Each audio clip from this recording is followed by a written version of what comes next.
Hey guys, so today we're reading the second section of All the Light That We Cannot See. So curl up and enjoy. Doors soar away from their frames. Bricks transmute into powder. Great distending clouds of chalk and earth and granite sprout into the sky. All 12 bombers have already turned and climbed and realigned high above the channel before roof slats blew into the air, finished falling into the streets. Flames scamper up walks. Parked automobiles catch fire, as do curtains and lampshades and sofas and mattresses and most of the 20,000 volumes in the public library. The fires pool and strut. They flow up the sides of the ramparts like tides. They splash into alleys, over rooftops, through a car park. Smoke chases dust. Ash chases smoke. A newsstand floats, burning. From cellars and crypts throughout the city, Merlins send up oaths. Lord God, safeguard this town and its people. Don't overlook us. In your name, please. Amen. Old men clutch hurricane lamps. Children shriek. Dogs yell. In an instant, 400-year-old beams and row houses are ablaze. One section of the old city, tucked against the western walls, becomes a firestorm in which the spears of flames, at their highest, reach 300 feet. The appetite for oxygen is such that objects heavier than house cats are dragged into the flames. Shop sides swing toward the heat from their brackets. A potted hedge comes sliding across the rubble and capsizes. Swifts flush from chimneys, catch fire, and swoop like blown sparks out over the ramparts and extinguish themselves in the sea. On the Rue des Crosses, the Hotel of Bees becomes almost weightless for a moment, lifted in a spiral of flame, before it begins to rain in pieces back to the earth. Marie Lark curls into a ball beneath her bed with a stone in her left fist and the little house in her right. Nails in the timbers shriek and sigh. Bits of plaster and brick and glass cascade onto the floor, onto the model city on the table, and onto the mattress above her head. Papa, Papa, Papa, Papa, Marie Laure sang, but her body seems to have detached itself from her voice, and her words make a faraway, desolate cadence. The notion occurs to her that the ground beneath St. Milo has been knitted together all along by the root structure of an immense tree, located at the center of the city, in a square no one ever walked her to, and the massive tree has been uprooted by the hand of God, and the granite is coming with it. Heaps and clumps and clods of stones pulling away as the trunk comes up, followed by the flat tendrils of roots. The root structure, like another tree turned upside down and shoved into the soil. Isn't that how Dr. Gifford would have described it? The ramparts crumbling, streets leaking away, block-long mansions falling like toys.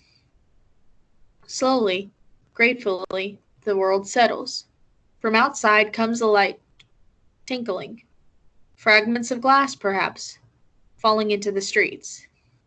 It sounds both beautiful and strange, as though gemstones are raining from the sky. Wherever her great-uncle is, could he have survived this? Could anyone? Has she? The house creaks, drips, groans. Then comes a sound like wind in tall grass, only hungrier.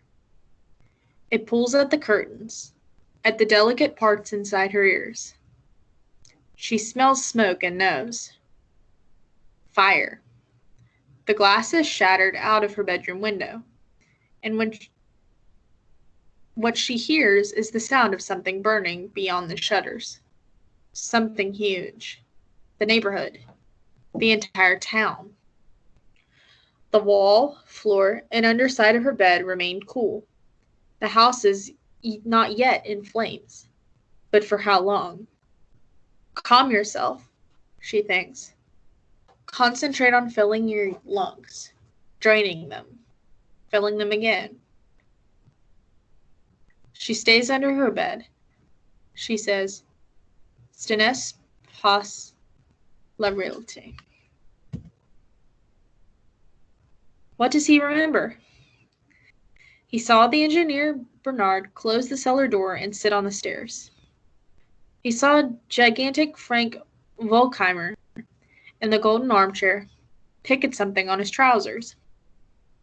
Then the ceiling bulb blinked out, and Volkheimer switched on his field light, and a roar leaped down upon them, a sound so loud it was like a weapon itself, consuming everything, quaking the very crust of the earth, and for an instant all Warner could see was Volkheimer's light go skittering away like a frightened beetle. They were thrown. For an instant, or an hour, or a day. Who could guess how long?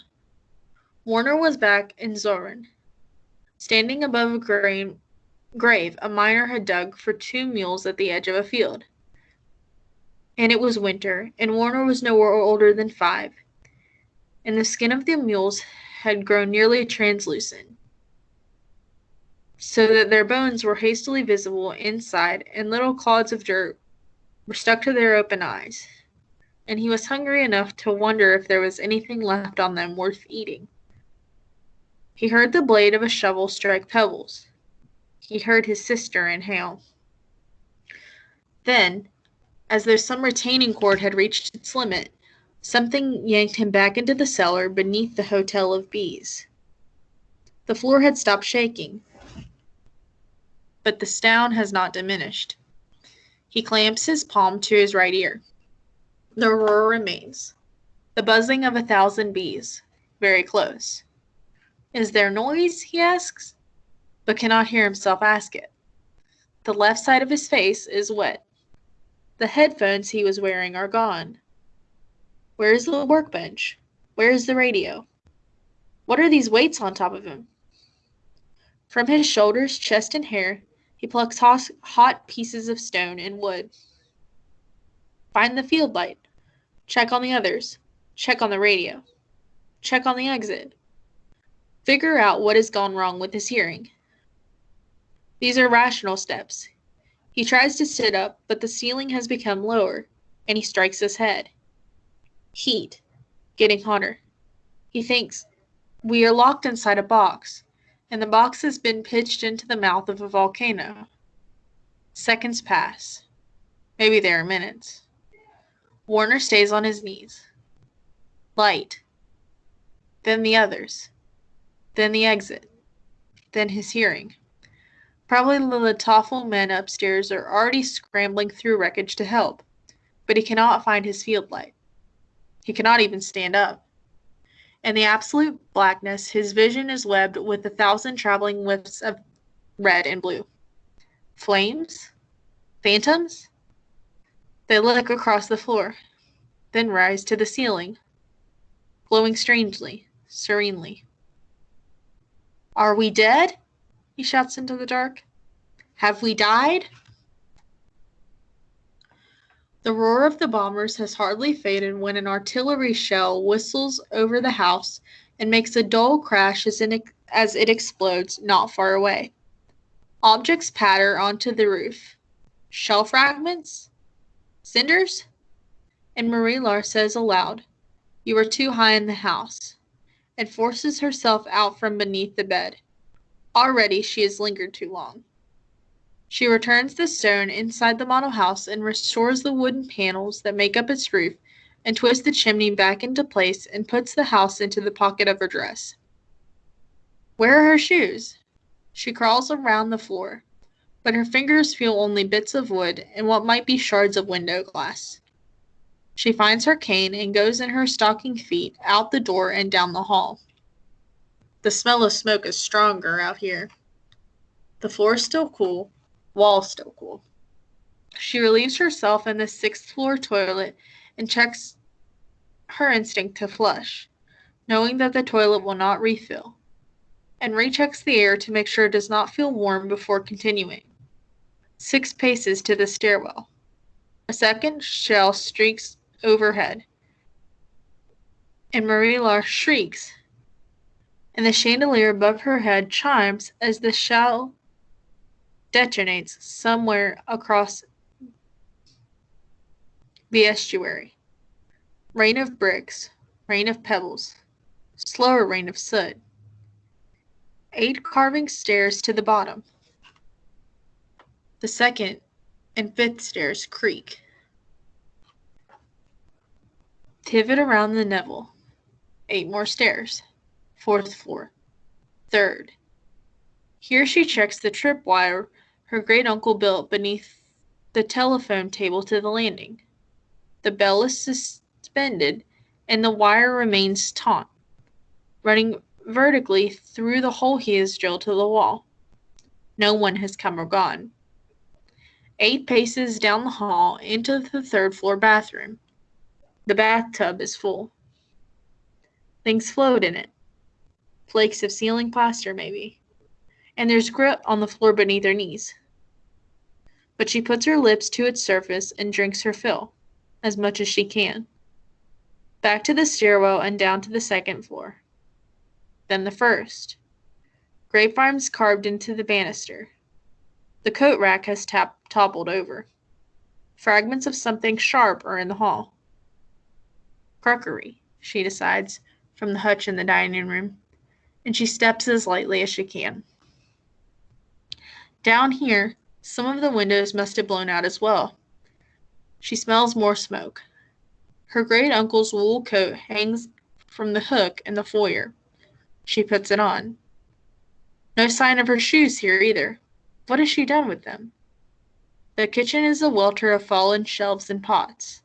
A cookbook lies face down in her path like a shotgun bird. In the cupboard, she finds a half loaf of bread, what's left from the day before. Here, in the center of the floor, the cellar door with its metal ring. She slides aside the small dining table and heaves open the hatch. Home of mice and damp and the stink of stranded shellfish. As if a huge tide swept in decades ago and took its time in draining away. Marie-Laure hesitates over the open door, smelling the fires from outside and the clammy, almost opposite smell washing up from the bottom.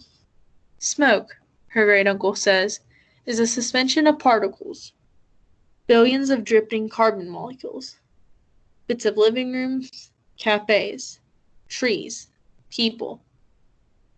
A 3rd artillery shell screams toward the city from the east. Again Marie-Laure feels for the wood model house in the pocket of her dress. Then she takes the bread and her cane and starts down the ladder and then pulls the trapdoor shut. A light emerges. A light not kindled, Warner prays, by his own imagination.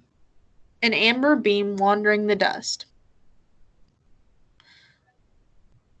It shuttles across debris, illuminates a fallen hunk of wall, lights up a twisted piece of shelving.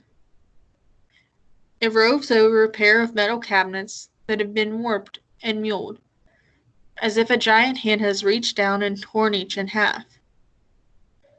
It shines on filled toolboxes and broken pegboards and a dozen unbroken jars full of screws and nails.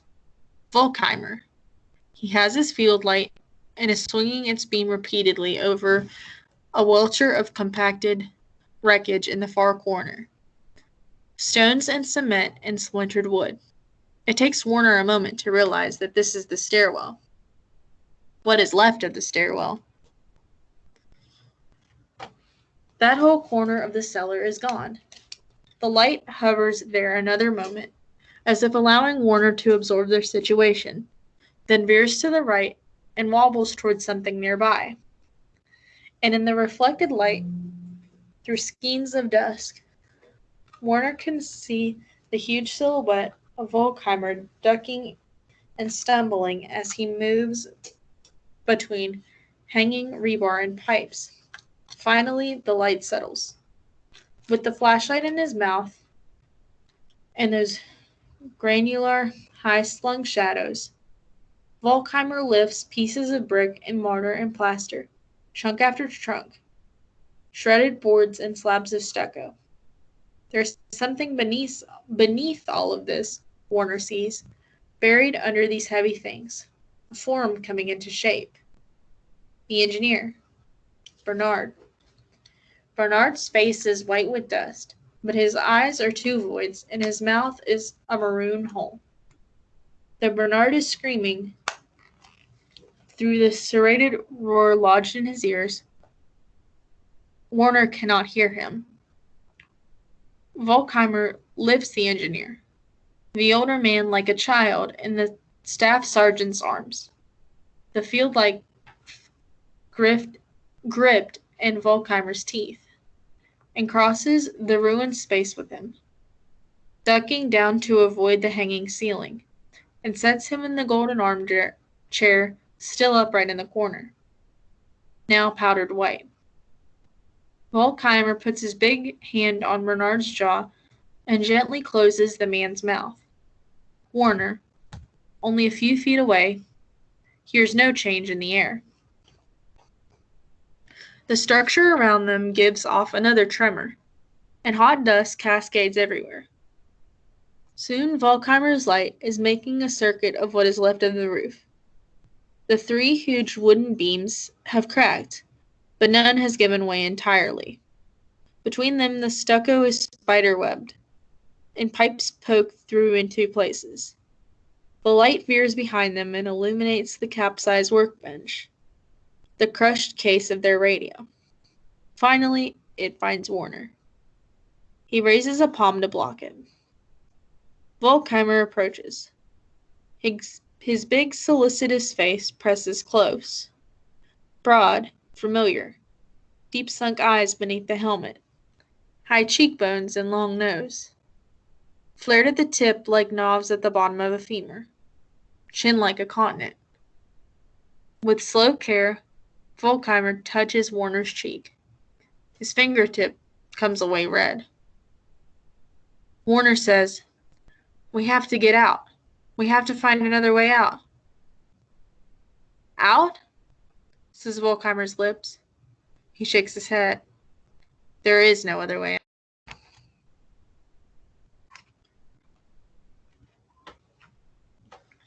So I hope you guys enjoyed chapter 2 of this book, and I'll see you again in the next video for chapter 3.